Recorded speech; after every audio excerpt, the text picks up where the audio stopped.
Parce que les IA n'ont pas de corps, elles sont enfermées dans l'espace latent, défini par le double processus du Large Language Model et du modèle image. Ce que nous voulons questionner maintenant, c'est la possibilité de réfléchir à une génération par IA non déterminée par l'intentionnalité humaine. En effet, la génération image est liée, que cela soit avec Midjourney ou bien DALL-E 2 ou d'autres, à la direction du prompt, à savoir une intentionnalité liée à la conscience humaine. Or, pour saisir une forme émergente de l'espace latent, il paraît nécessaire de rompre avec cette logique. L'ontologie, selon Badiou, donc ce qui régit la vérité du monde, est de l'ordre du mathématique. C'est ce qu'il définit comme être, ce qui fait effraction dans l'être. C'est précisément l'événement. L'événement survient pour l'homme, et c'est ce qui fait que nous appelons l'histoire et le récit de l'événementialité. L'événement, c'est ce qui fait que peut surgir une vérité inédite dans un monde donné. L'événement, je cite, se soustrait, fait exception au régime de l'être, au point de vue de l'apparaître. Il bouleverse les lois ordinaires du monde dans lequel il survient. Notre conscience humaine, si elle pense l'être, et donc tend vers une appréhension mathématique, d'autre part, elle est travaillée par l'événementialité. Notre imagination est de cet ordre, elle raconte des histoires, elle pense de l'inédit.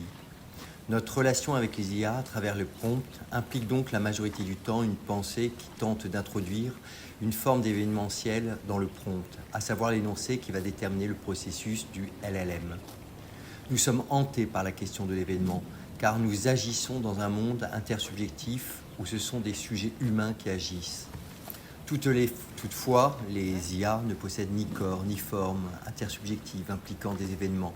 La génération obéit par une logique mathématique, algorithmique, probabiliste. La question serait de savoir ce que pourrait imaginer une IA non déterminée par un prompt, non dirigé. Pour saisir cela, revenons au tableau People in the Sun de Hooper. Avec une IA qui fonctionne sans prompt, donc sans vecteur d'imagination humaine, demandant de produire un motif, il s'agit d'explorer le hors-champ du tableau, ce vide. L'IA va alors imaginer seulement à partir des pixels, le hors-champ. Mais ici, il s'agit de travailler dans une exploration spatiale et temporelle comme l'a initié Michael Snow en 1967 dans Wavelength. Au lieu du zoom avant, c'est un zoom arrière infini. En contrepoint a été monté du son concret. Par ce processus, il s'agit de relier le hors-champ à l'espace latent de l'imagination artificielle. Qu'est-ce qui va avoir lieu si on laisse une IA constituer ce hors-champ ? Alors que l'être humain aura tendance à imaginer un univers diégétique, aura sans doute le désir de combler la suspension du regard par une causalité dont les regardeurs seraient alors la conséquence, l'IA va poursuivre la marche sur un processus non événementiel, seulement pictural. L'imagination artificielle, détachée de l'intentionnalité humaine, et la saisie pure de la densité des pixels et l'intensification plastique du motif initial. Plus on s'éloigne, plus devient concret la factualité de l'IA. Plus on explore l'espace latent de l'image en tant qu'image et non pas en tant que récit ou narration. La complétion ici ne renvoie pas à une question de possible, mais à un décollement de l'imaginaire humain et de ses notions spatiales et temporelles pour que ressorte la matérialité spécifique de l'IA.